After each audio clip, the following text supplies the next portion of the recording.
Ma foi, monsieur Jourdain, j'avais une impatience étrange de vous voir. Vous êtes l'homme du monde que j'estime le plus.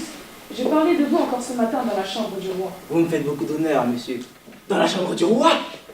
Un riche bourgeois qui veut devenir un noble, une source de moquerie pour Molière lorsqu'il a écrit Le bourgeois gentilhomme. Ici, Monsieur Jourdain et les différents personnages sont joués par des lycéens de Trappes, une découverte de l'importance du costume.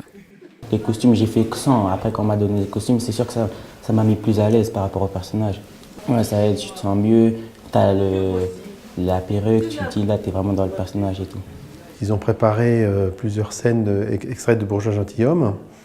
Et l'exercice étant de le répéter une fois sans costume, donc comme dans le cadre d'une répétition, et une fois avec les costumes, donc des costumes là, des costumes traditionnels, des costumes historiques, et de voir tout ce que ça apportait, à la fois pour le public, donc pour ceux qui observaient la répétition, et pour les acteurs.